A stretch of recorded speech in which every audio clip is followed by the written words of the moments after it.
Kay Pangulong Duterte na mismo nanggaling, wala siyang nakikitang masama sa nakitang survey ship ng China sa Benham Rice na bahagi ng Pilipinas. Pero kasunod ng pagpupulong ng NSC o ng National Security Council, iniutos daw ng Pangulo ang pagpapalakas ng puwersa ng Pilipinas para maprotektahan ang ating airspace at karagatan. Giit ng Malacanang, pag-aari ng mga Pilipino ang Benham Rice. May report si Joseph Morong. First and foremost, Benham Rice belongs to the Filipino people.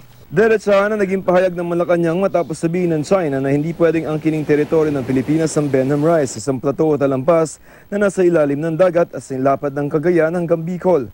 Giit ng Department of Foreign Affairs, Pilipinas lang mga tula ng ibang bansa ang may karapatang magsagawa ng economic activity sa Benham Rice na mayaman sa minerals at gas deposits. Tayo lamang ang may sole and exclusive na karapatan mag-explore, mag-exploit, mag-manage ng mga natural resources na matatagpuan dito sa Benham Rice. Kahapon sinabi ng Pangulo na wala siyang nakikitang masama sa pagpunta roon ng survey ship ng China na di umani na pagkasunduan na raw noon.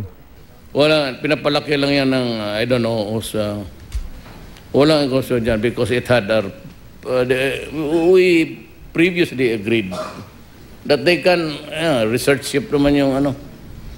But even there, binibasa ko nga yung Russia, yung battleships nila. So, walang gusto.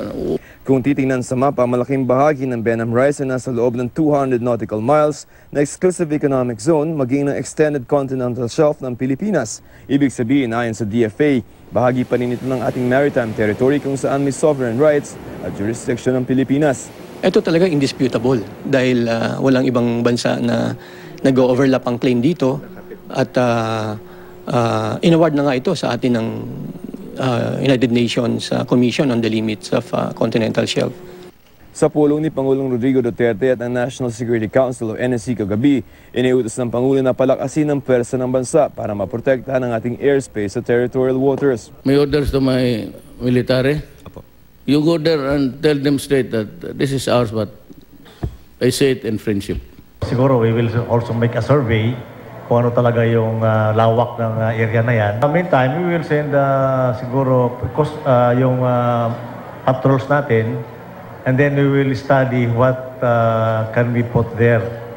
We put there to exploit also the resources. Mas mabigat na pahayag yan ngayon kumpara sa sinabi ng Pangulo kahapon na wag na raw munang pag-usapan kung sino may-ari ng Benham Rice at hindi rin daw siya naniniwala magiging mas agresibo pa ang China. Noong isang linggo, sinabi ni Defense Secretary Delfin Lorenzana na namataan sa Benham Rice ang survey ship ng China at nanatili umano ito ng ilang buwan. Nauna nang iginiit ng China na simpleng pagdaan o innocent passage lamang daw ito at bahagi ng freedom of navigation. Pero sa opinyon ng isang foreign analyst, scientific survey o military activity ang ginawa ng China. Kalintulad daw ito ng ginawa noon ng Amerika sa Chinese coast ng Hainan Island. Pumalma raw noon ng China at sinabing iligal ang ginawa ng Amerika.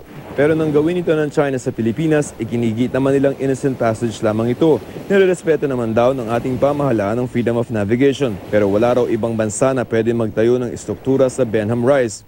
The country, the Philippines, has a responsibility to oversee and regulate the sailing ships of other countries that pass through the waters around Benham Rice.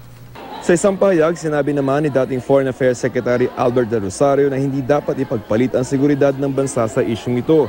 Tiniyak ni Del Rosario na handa naman ng DFA na payuhan ng Pangulo tungkol sa mga negatibo nating karanasan sa China at magkaiba nitong mga deklarasyon sa mga totoong nangyayari. Sangayon naman daw si Del Rosario sa kasundo makabubuti sa lahat ng partido pero kailangan pa rin maging maingat. Nagpadala na ng note verbal ang ating DFA sa China ukol sa isyung ito para klaruhin kung ano ang ginawa ng Chinese survey ship sa Benham Rice. Joseph Morong, GMA News.